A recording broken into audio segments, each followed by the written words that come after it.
et je vous le concède, c'est vrai, l'extrême droite est en train de dicter l'agenda sur les questions migratoires. En France, on a eu la loi Darmanin, c'était forme de brouillon au pacte asile-immigration qui va être voté dans les prochaines semaines ici au Parlement européen, dans un contexte où on a une agence qui s'appelle Frontex, qui est normalement une agence de garde-côte aux frontières, qui est une agence de cow-boys qui laisse mourir des personnes en mer Méditerranée, qui est en effet devenu un cimetière à ciel ouvert avec plus de 20 000 personnes qui sont mortes ces dernières années. Et que vient faire le pacte asile-immigration sur ça? Quelle est sa priorité? Tenez-vous bien, financer des murs aux frontières de l'Union européenne. Eh bien, vous voyez, moi, cette Europe débarque. Si, dans le pacte asile-immigration, ce qui est prévu, c'est un mécanisme de solidarité. C'est un mécanisme de solidarité qui n'est pas contraignant.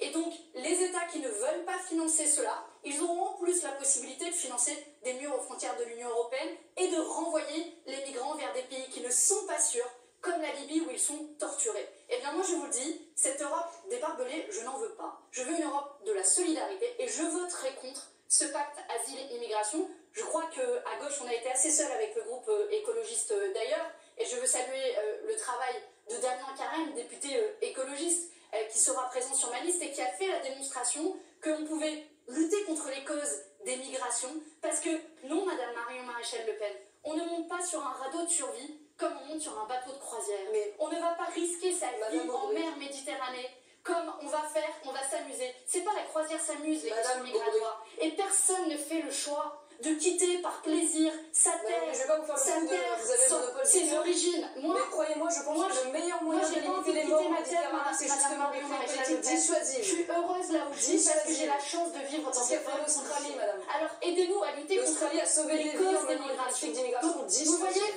Vous voyez cette politique inhumaine, au bout d'un moment, ça suffit. Parce que les Bardella, Le Pen, Marion Maréchal et à la fin les macronistes qui reprennent ce programme, c'est une capitulation en race campagne de nos principes les plus fondamentaux, de notre humanité. Mais dans l'opinion, Madame Bouygues, vous avez du mal à convaincre sur ces questions. Plus de mal à convaincre que les partis dont vous parlez. Je vais vous donner un exemple sur la question de la régularisation des travailleurs sans papier.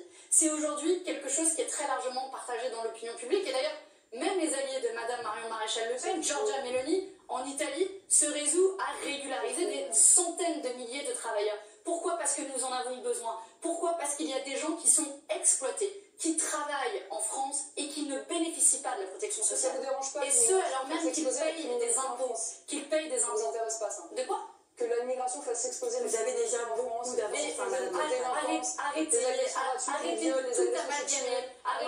Les migrants sont responsables de l'augmentation des prix aussi, et les migrants sont responsables de la concurrence déloyale. Allez, arrêtez. 70% des vols avec violence à Paris, selon le préfet, sont l'objet d'étrangers. C'est les statistiques officielles. Si vous voulez lutter contre les violences, intéressez-vous un peu aux violences faites aux femmes, parce que tous les extrémistes sur les violences faites aux femmes, Ça n'a rien à voir, vous savez. Et vous ne les avez pas votés ici au Parlement européen.